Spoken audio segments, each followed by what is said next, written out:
Hey, welcome. Today we're going to unpack a story that starts way back in the golden age of advertising and ends, well, with the phone that's probably in your pocket right now. It's the story of how figuring out what makes you tick became a massive, multi-billion-dollar industry. But let's just cut right to the chase. The whole thing really boils down to this one kind of scary question. What if your personality, your deepest fears, your secret hopes, what if all of that could be mapped out and used to steer your decisions? So, back in 2018, this number, 85%, just exploded into the headlines. A company called Cambridge Analytica claimed that with just 68 of your Facebook likes, they could predict your personality with 85% accuracy.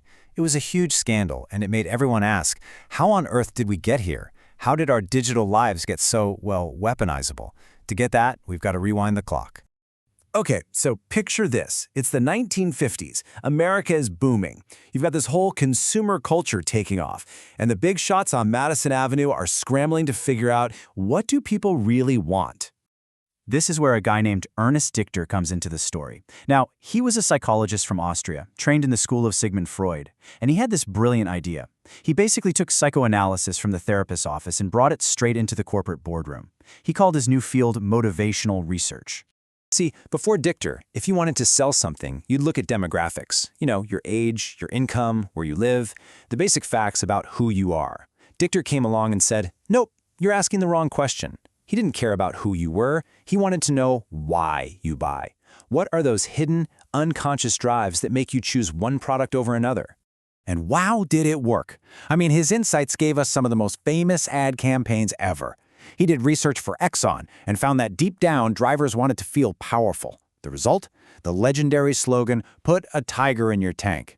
And for Mattel, he told them, don't sell Barbie as a doll, sell her as a fashion model. That way, you're not selling to kids, you're selling to mothers' dreams for their daughters. It was genius. But, as you can imagine, not everyone was thrilled. This new ability to peer into people's subconscious minds really freaked some people out. In 1957, a critic named Vance Packard called Dichter and his peers the hidden persuaders, basically accusing them of being master manipulators. So right from the beginning, that line between motivating someone and just flat-out manipulating them was getting really blurry. So, these big ideas didn't just stay in the world of focus groups and interviews. The next giant leap was taking this from the psychologist's couch to the computer. This is where profiling starts to become a science, at scale. By the 60s and 70s, we get the term psychographics, and researchers started building these frameworks, like the AIO model, to try and quantify what Dichter had been exploring. They started surveying people about their activities, their interests, and their opinions to create these really detailed profiles of who they were as people. But the real game changer came out of academic psychology. It's called the Ocean model, or the Big Five. And the idea here was massive, that you could map pretty much anyone's personality anywhere in the world, across just 5 key traits: openness, conscientiousness, extroversion, agreeableness, and neuroticism. It became the absolute gold standard. And right here, this is the moment where everything shifted, because researchers figured out they didn't need you to sit down and fill out a long survey anymore. Nope, they could just look at your digital footprint, the things you like, the posts you share, feed it into a computer, and predict your ocean score with, frankly, scary accuracy. All of a sudden, you could profile millions of people automatically. Which brings us right to the moment this whole thing just exploded into the public consciousness.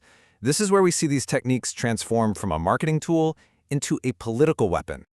87 million. That's how many Facebook profiles had their personal data scraped by the political firm Cambridge Analytica. And that's a conservative estimate. They themselves bragged about having something like 5,000 data points on every single voter in America. So how'd they do it? Through one of those silly-looking personality quizzes on Facebook. But here was the trick. When you took the quiz, the app didn't just grab your data. It used a loophole in Facebook's rules to also scrape all the personal data from your entire friends list. And none of your friends knew about it or consented to it. You know, the whistleblowers who came forward from inside the company, they didn't call their work advertising. They used this term PSYOPs, psychological operations. That's a military term. It's about information warfare. It's about exploiting an enemy's psychology to get them to behave a certain way. So what did that actually look like? Well, they'd use their data to find people who scored high on neuroticism, for example. And then they'd hit those specific people with ads designed to make them more anxious or fearful.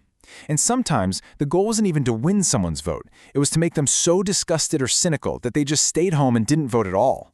As the whistleblower Christopher Wiley put it, the system was so sophisticated that you could identify the type of person who's psychologically prone to believing conspiracies. And once you find them, you can build a whole digital world around them filled with disinformation and fake news, perfectly tailored to prey on their specific personality. It's chilling. In the end, Cambridge Analytica got shut down after the scandal. But that just begs the question, right? The company was gone, but did the problem go away? Yeah, not so fast. Because while the company might have been gone, the playbook they wrote, that was a different story. And this quote from Wiley really says it all. The fundamental infrastructure, the system that made it all possible, it never went anywhere. The only thing that changed was that instead of some outside contractor doing it, the tech platforms themselves just absorbed the methods and started doing it directly. At the end of the day, Cambridge Analytica wasn't really an outlier. They were just one example of a much bigger business model that pretty much runs the modern internet. It's often called surveillance capitalism, and the playbook is simple. Collect unbelievable amounts of data about us, use it to predict what we'll do next, and then sell those predictions to the highest bidder. And you see this playbook everywhere now. When Google Ads lets you target affinity audiences, that's psychographics. When the YouTube or TikTok algorithm gets so good it feels like it's reading your mind, it's because it's learning your personality from thousands of tiny little behaviors. How long you watch something, what you skip, what you share. It's the same fundamental system, just running a standard operating procedure. And so that's what we're left with, this whole journey. From Ernest Dichter trying to understand why we choose, has now become about actively shaping what we choose.